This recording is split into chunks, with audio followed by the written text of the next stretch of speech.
स्वागत है मित्रों आप सभी का।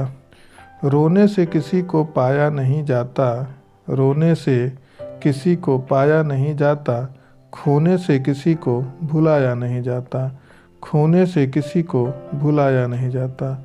वक्त सबको मिलता है ज़िंदगी बदलने के लिए, वक्त सबको मिलता है ज़िंदगी बदलने के लिए, पर ज़िंदगी नहीं मिलती वक्त बदलने के लिए, पर ज़िंदगी नहीं मिलती वक्त बदलने के लिए।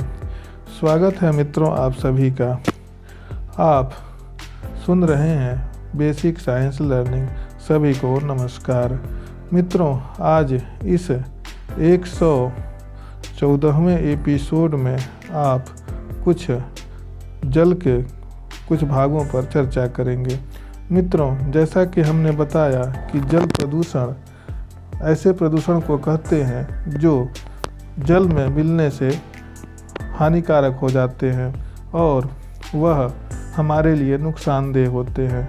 प्रदूषण प्राकृतिक तथा कृत्रिम दोनों प्रकार के हो सकते हैं।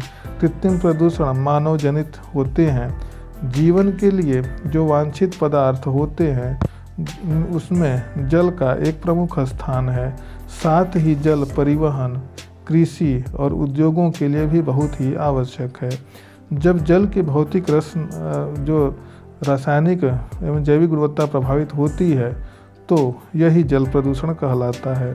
जल प्रदूषण के मुख्य कारक और हानिकारक प्रभाव क्या है, इसके बारे में हम आइए चर्चा करते हैं। सीवेज व अपमार्जक को झील, नदी व तालाब में प्रवाहित करने पर हम जल प्रदूषण होता है। मनुष्य द्वारा नदियों में नहाने से, कपड़ा धोने से और पशुओं को नहलाने से भी जल प्रदूषण होता है। जो उद्योगों के अपशिष्ट पदार्थ होते हैं और कृषि अपशिष्ट पदार्थों को जल में डालने से भी जल प्रदूषण होता है।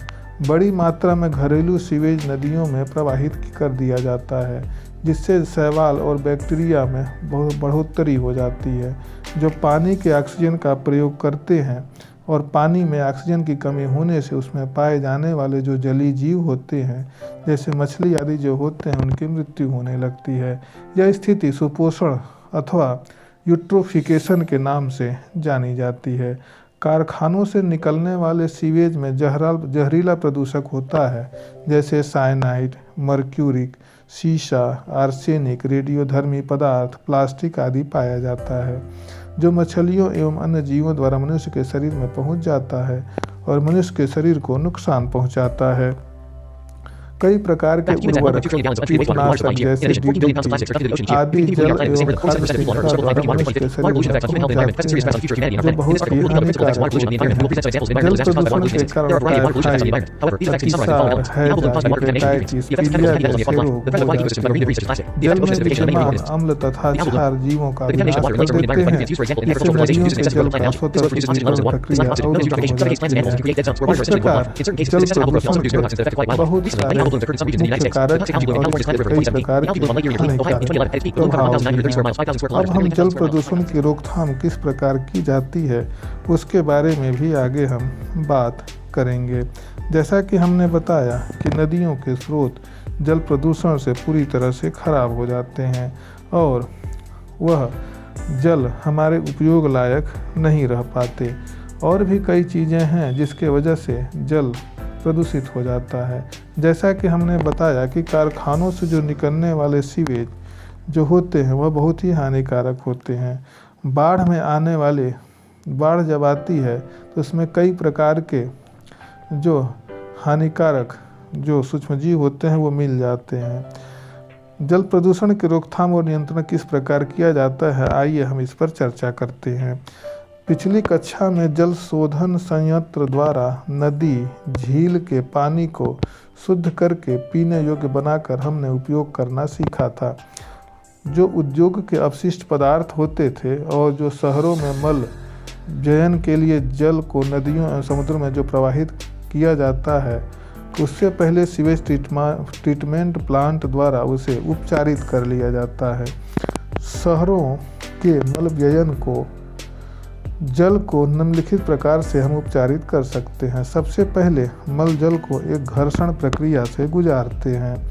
गुजारने के बाद उसे अनेक अवसाद हौजों कई प्रकार के कक्षों में से गुजारते हुए हम उसे चूने की सहायता से उदासीन करते हैं या उसे उदासीन किया जाता है।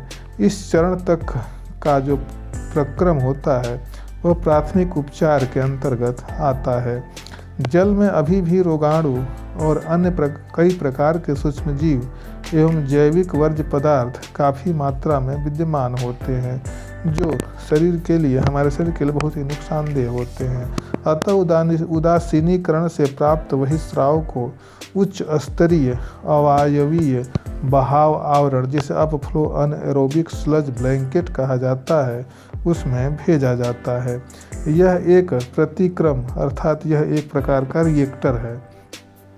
इसमें अवायवी जीवाणु जल में उपस्थित जैव निम्नीकरण पदार्थों का अपघटन करते हैं और इस अभिक्रिया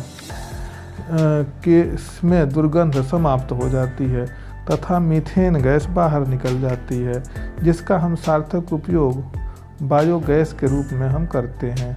इस प्रकार लगभग 85% तक प्रदूषक हट जाते हैं और यहाँ से जल को वायु मिश्रण टैंकों में भेजा जाता है और जहाँ इस जल में वायु तथा जीवाणु मिश्रित किए जाते हैं। जीवाणु जो होते हैं वह जैव वर्ज्य का अपमार्जन करते हैं और यह जैव उपचार कहलाता है, जिसे हम बायोलॉजिकल ट्रीटमेंट कहते हैं। यह द्वितीय प्रकार का उपचार कहलाता है। इसके उपरांत भी यह जल पीने योग्य नहीं रहता। हानिकारक जो सूक्ष्मजीव होते हैं उनको इसमें से हटाना आवश्यक होता है। इसलिए रोगाणु नाशन एक अंतिम चरण, जिसे हम तृतीय उपचार प्रक्रिया कहते हैं, यह आवश्यक हो जाता है। इस प्रक्रिया में जल में घुले जो अजैविक पदार्थ होते हैं वो जीवाणुओं को हम पूर्णतः मुक्त कर देते हैं। इसलिए इसके लिए क्लोरीनीकरण की प्रक्रिया अपनाई जाती है, साथ में वाष्पीकरण की भी प्रक्रिया अपनाई जाती है और विनिमय अवशोषण, तलछटीकरण, बालुक छन्नक जैसी कई विधियों का हम प्रयोग उसमें करते हैं।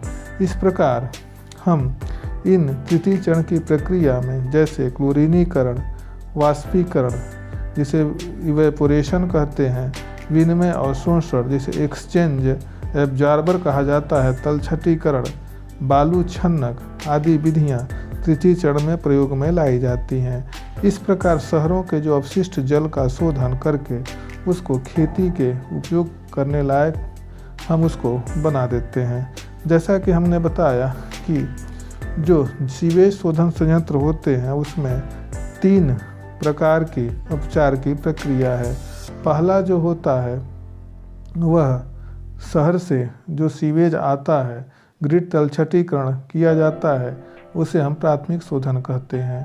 प्राथमिक तलछटीकरण की प्रक्रिया अपनाई जाती है और उसमें हम प्राथमिक डाइजेशन टैंक, द्वितीयक डाइजेशन टैंक में उसे हम ट्रीटमेंट करते हैं और अंतिम तलछटीकरण टैंक में उसका क्लोरीनीकरण, वाष्पीकरण, विनिमय की प्रक्रिया तथा विनिमय अवशोषक, तलछटीकरण, बालू छन्नक जैसी कई विधियां प्रयोग में लाई जाती हैं और इस प्रकार शहरों का अपशिष्ट जल का हम पूरी तरह से शोधन करके उसे सीवेज शोधन संयंत्र द्वारा हम उसे अन्य प्रयोग में ला सकते हैं, चाहे वह कृषि कार्य हो या अन्य कोई कार्य हो, उसमें सभी में हम उसका प्रयोग कर सकते हैं। इस प्रकार हम कह सकते हैं कि यह बहुत ही अच्छा उपाय है। और हम देखते हैं कि कई जगह नदियों में, झीलों में कई प्रकार के जो ये होते हैं अपशिष्ट पदार्थ जमे रहते हैं, उसको भी हमको बाहर निकालना आवश्यक होता है। और जैसा कि हम जानते हैं कि यह प्रक्रिया बहुत ही जटिल होती है और इसे जब तक हम इसका निराकरण या उससे हम शोधन नहीं करेंगे या उसमें से जो चीज़ें अनावश्यक हैं नहीं निकालेंगे तो वह आवश्यक रूप से पूरी तरह से जल प्रदूषित हो जाता है। अतः इनका हमको ट्रीटमेंट, शोधन करना बहुत ही आवश्यक होता है। इस प्रकार हम कह सकते हैं कि जल प्रदूषण के उपचार के लिए नदियों का जो शोधन या नदियाँ, वाहित जल, पोखर, झील आदि जो जल स्रोत हैं उनको हम पॉलीथीन, शैवाल, जलकुंभ आदि को निकाल देना चाहिए। बचा हुआ भोजन, कागज़, सड़ती हुई वनस्पति तथा प्लास्टिक को खुले नालियों में नहीं फेंकना चाहिए। मद्य निर्माणशाला से निर्गमित पदार्थ तथा जैविक पदार्थ युक्त ठोस वर्ज्य पदार्थ को बायोगैस संयंत्र में पहुंचाकर उससे ऊर्जा उत्पादन करना चाहिए। समुद्र एवं अन्य जल स्रोत से तेल रिसाव की परत को चूसक तकनीक और लकड़ी के बुरादे का प्रयोग करके हमको हटा देना चाहिए। इस प्रकार हम कई विधियों का प्रयोग करके हम जल प्रदूषण को दूर कर सकते हैं और साथ ही साथ उसे कम भी कर सकते हैं। तो हमें जल प्रदूषण को कम करने के लिए जितने भी नालियां हैं या जितने भी जल जो बहने वाले हैं, जैसे नदी नाले हो गए, पोखरे हो गए, झील हो गए, ये सभी से जो मनुष्य द्वारा जनित प्रदूषण है उसको हमको हटाना चाहिए और जो प्राकृतिक प्रदूषण है जैसे शैवाल, जलकुंभी आदि को भी बाहर हमें निकालने का प्रयास करना चाहिए। तो मित्रों, आज के इस एपिसोड में बस इतना ही। अगले एपिसोड में हम फिर मिलेंगे। धन्यवाद।